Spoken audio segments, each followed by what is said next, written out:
اللہ الذی خلق سبع سماوات، اللہ کریم وہ ہے جس نے پیدا کیے 7 آسمان، وَمِنَ الْأَرْضِ مِثْلَهُنَّ، اور زمین میں سے بھی ان جیسی اللہ کریم نے 7 زمینیں بنائیں، 7 آسمان بنائے اور زمین میں سے اللہ نے آسمانوں جیسی 7 زمینیں بھی بنائیں۔ یَتَنَزَّلُ الْأَمْرُ بَيْنَهُنَّ، اترتا رہتا ہے اللہ کا حکم ان کے درمیان، اللہ کا حکم نازل ہوتا رہتا ہے۔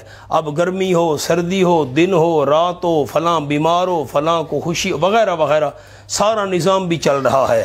اللہ نے 7 آسمان کیوں بنائے، 7 زمینیں کیوں بنائیں، یہ نظام کیوں اللہ کریم نے چلایا؟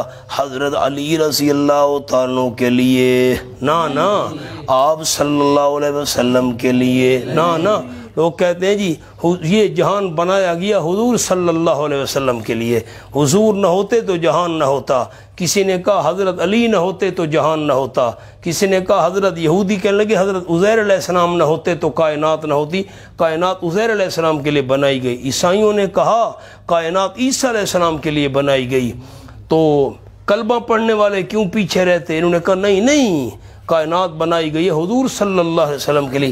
اللہ کا قرآن فیصلہ کر رہا ہے، فرمایا اللہ نے 7 آسمان بنائے، 7 زمینیں بنائیں، اللہ کا حکم بھی نازل ہو رہا ہے، سارا نظام چل رہا ہے۔ کیوں کائنات بنائی 14 طبق؟ لِتَعْلَمُوا، تاکہ تمہیں پتہ چل جائے ان اللہ علی کل شیء قدیر، یقیناً اللہ ہر چیز پر پوری قدرت رکھنے والا ہے۔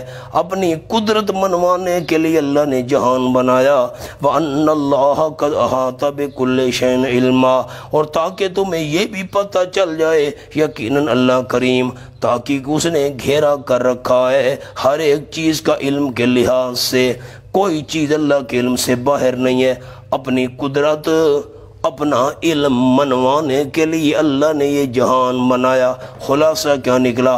اللہ نے جہان بنایا توحید کی خاطر، جہان بنایا توحید کی خاطر، توحید لوگوں کو سمجھ آئے، میں اللہ کریم کی قدرت کے نشانات سمجھ آئیں، مسئلہ توحید سمجھ لیں۔ او مولانا